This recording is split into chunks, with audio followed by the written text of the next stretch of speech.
بسم اللہ الرحمن الرحیم۔ شیخ عبد الرحمن بن سلام نے کتاب العقائد میں نقل کیا ہے کہ حضرت سلیمان علیہ السلام نے جب دیکھا کہ اللہ نے ان کے لیے دنیا کو وسیع کر دیا اور دنیا اس کے ہاتھ میں ہو گئی تو کہنے لگے، اے میرے معبود، اگر مجھے اجازت دے کہ میں تیری تمام مخلوقات کو پورے سال کھلاؤں تو بہتر ہوتا۔ تو اللہ تعالیٰ نے ان کے پاس وحی بھیجی کہ تو اس پر ہرگز قدرت نہیں رکھتا۔ پھر درخواست کی، یا الہی، ایک ہفتہ، تو جواب ملا، اس پر بھی قدرت نہیں رکھتا۔ پھر درخواست کی، یا الہی، ایک دن، فرمایا اس کی بھی قدرت نہیں رکھتا۔ بہرحال اللہ تبارک و تعالیٰ نے ایک دن کی اجازت دے دی تو حضرت سلیمان علیہ السلام نے تمام جنات اور انسانوں کو حکم دیا کہ وہ تمام کے تمام ان چیزوں کو جمع کریں جو زمین میں ہے، یعنی گائے، بیل، بکریاں، دمبے وغیرہ، اور ان تمام چیزوں کو جو جن سے حیوانات میں سے ہیں، یعنی پرندے وغیرہ۔ جب جنات اور انسانوں نے ان چیزوں کو جمع کر لیا تو اس کے لیے بڑی بڑی دیگیں تیار کی گئی۔ پھر ان جانوروں کو ذبح کیا گیا اور ان کو پکایا گیا، اور ہوا کو حکم دیا گیا کہ کانے پر چلے تاکہ خراب نہ ہو۔ پھر کانوں کو جنگل میں پھیلا دیا گیا۔ اس کا طول 1 مہینے کی مسافت کے برابر تھا اور اس کا عرض بھی اتنا ہی تھا۔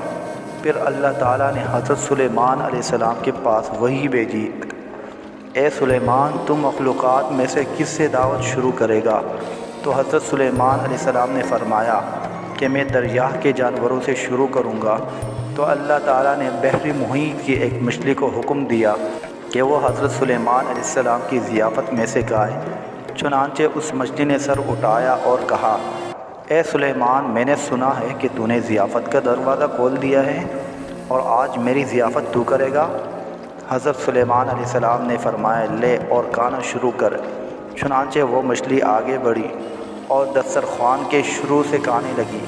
مچھلی نے اس قدر کھایا کہ ایک ساتھ میں سارا کھانا صاف کر دیا۔ پھر اس مچھلی نے آواز لگائی کہ اے سلیمان، مجھے کھانا کھلاؤ اور میرا شکم سیر کرو۔